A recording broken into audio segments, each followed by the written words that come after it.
నా personal opinion చెప్తే తర్వాత మీ ఇష్టం, ఎందుకంటే డబ్బులు మీ కాబట్టి. ఫస్ట్ మనం దీన్ని చూసుకుంటే మాత్రం రెడ్మీ నోట్ సిరీస్ అని నాకు చాలా ఇష్టం. ఒక టైం నేను స్టార్ట్ చేసినప్పుడు 2016 అట్లా నేను యూట్యూబ్ ఛానల్ స్టార్ట్ చేసింది. ఆ టైంలో రెడ్మీ నోట్ సిరీస్ వస్తుందంటే ఐఫోన్స్ కోసం ఎట్లా వెయిట్ చేసేవాళ్ళు అట్లా వెయిట్ చేసేవాళ్ళు, అసలు దొరికేవి కూడా కాదు, బ్లాక్లో అమ్మేవాళ్ళు. అంత క్రేజ్ ఉండేది రెడ్మీ నోట్ సిరీస్కి, ఎందుకంటే బడ్జెట్లో తీసుకొచ్చేవాళ్ళు అండ్ చాలా బాగుండే ఫోన్స్, మంచి ప్రాసెసర్స్ కానీ కెమెరాస్ కానీ అండ్ ఎవ్రీథింగ్ చాలా బాగుండేవి. అది ఇప్పుడు మిస్ అవుతుంది. మీరు క్లియర్గా అబ్జర్వ్ చేసి లాస్ట్ 2 years నుంచి అబ్జర్వ్ చేస్తున్నాను, వీటి ప్రైజెస్ ఎక్కువైపోతున్నాయి. ఇది దగ్గర 32,000 పెట్టారు, విత్ బ్యాంక్ ఆఫర్ 30,000 రూపాయలు పెట్టారు. సో ఈ రెడ్మీ మనం చూసేది 15,000, మ్యాక్సిమం 20,000 వరకు వెళ్తే ఓకే, కానీ ఎందుకంటే ఇన్ఫ్లేషన్ పెరిగింది కాబట్టి మరీ 30,000 దాకా వెళ్ళిపోయారు వీళ్ళు.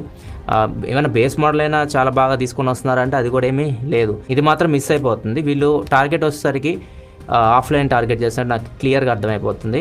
ఆన్లైన్ మార్కెట్ ఆడియన్స్ వీళ్ళకి టార్గెట్ అయితే కాదు, ఎందుకంటే వీళ్ళు పోకో బ్రాండ్ ఉంది కదా వీళ్ళది. రీసెంట్గా పోకో X6